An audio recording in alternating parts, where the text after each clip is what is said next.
Hello, and welcome to How Human Factors Impact Management of Change, how HR can help promote a culture of change at PetroPR. My name is Alejandro E. Gallardo. The class is Adm505, Human Resource Administration. Professor is Dr. Linda Begley. Today's date is July 13th, 2014. So this first slide covers an overview of the organization. We start off with Chevron. It's a global energy company founded in 1984. The history, although, goes back over 125 years, dating back to Standard Oil. Chevron has 64,000 employees. We operate in over 180 countries. We explore, refine, and market all different types of petroleum products. Revenue for 2013 was $221 billion, and we're number 3 in the Fortune 500 for 2014. The particular organization with regards to this project is called PetroPR. This is what's called an empresa mixta, or a mixed corporation between PDVSA and Chevron. PDVSA is a state oil company in Venezuela. They control 70% of this empresa mixta, and Chevron controls 30%.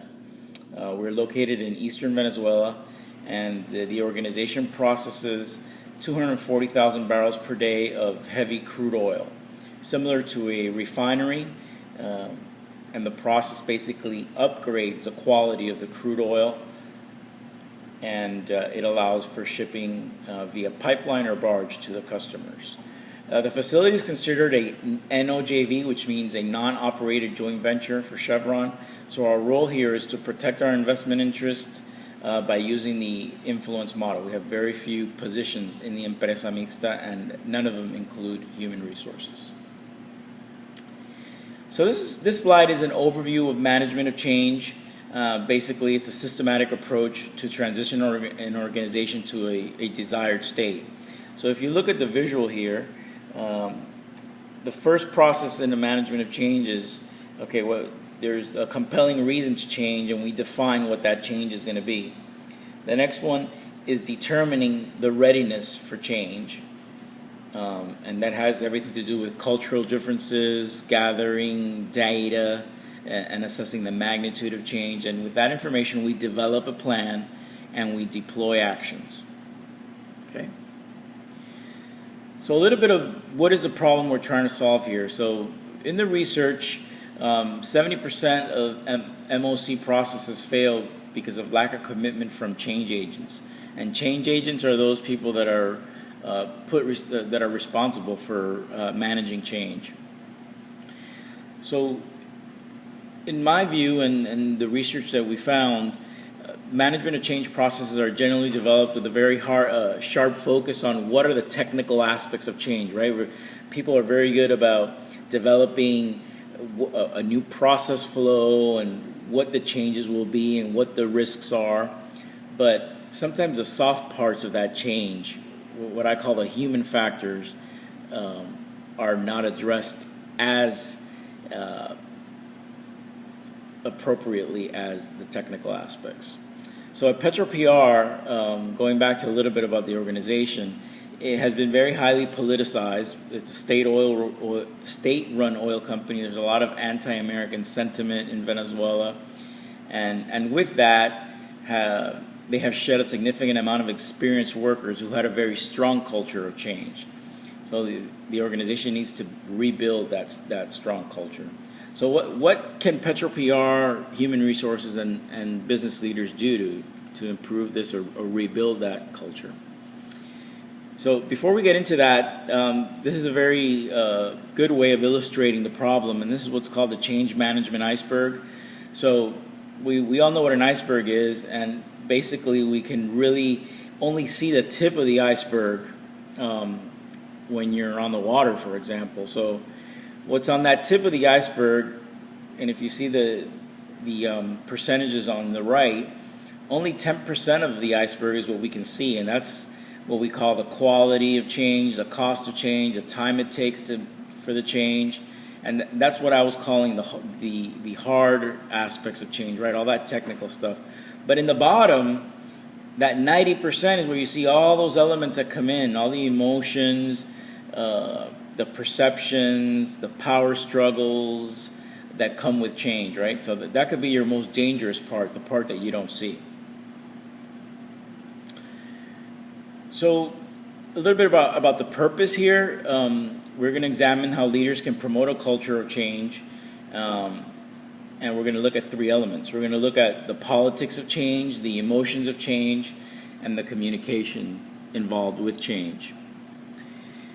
So with regards to the politics of change, some important steps that leaders should take is obviously mapping the political landscape, knowing who your key influencers are, and assessing the readiness to change from all those change agents, right?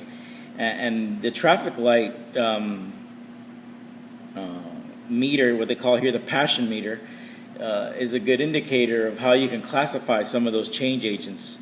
So if you look at the red, you have your skeptics, right? You can either have negative or positive skeptics. Your yellow are the people who are sitting on the fence, right? They're either sitting on the fence because they're cautious, or they're either sitting on the fence because they don't care and they're indifferent. And then your green are your promoters and your sponsors. So these are the key people that you should leverage from the beginning and hopefully move some of those people from yellow and red to green. Okay?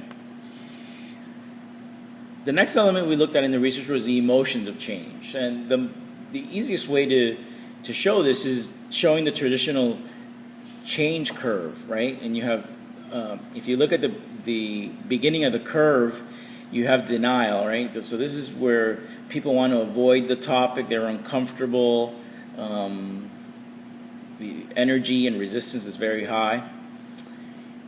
And then you move from denial to resistance, right? So they become angry, aggressive.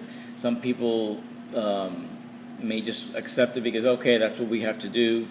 But as that resistance starts to fade off, you have the exploration stage, right? So people start asking and they try to understand, okay, why are we doing this? And the hope is that you move people to the higher end of the curve at the end where they're committed to change, and people feel that that the change is acceptable and it will provide a benefit to the organization, and you have their buy-in. The last part is communication of change, and before we get into the graphic, the key message here is that the communication should be consistent, meaning throughout the whole process of change, and that it also be customized to each level of where people are at, understanding that not everybody is going to be at the same level during each phase of change, right? So you may have 90% of the group moving from denial to resistant, but you have to take care of that 10% and probably customize a different message for that 10%. So the illustration here just shows you the change is obviously the focus, but you have to know who your sponsors are. You have to provide coaching and mentoring. There has to be education and training. You have to understand, leaders should understand why some people are resisting change, right? And we have to be able to change those perceptions. So to conclude, I conclude with a quote from Charles Darwin, which says, "It's not the strongest of the species that survives, nor the most intelligent that survives. It's the one that is most adaptable to change." So I end with ensuring that the message here is, if we address and mitigate all these human factors, the human resource organization, through proper training for new managers and new employees, could go a long way to increasing this culture of change that we need to rebuild at Petro PR. Thank you very much.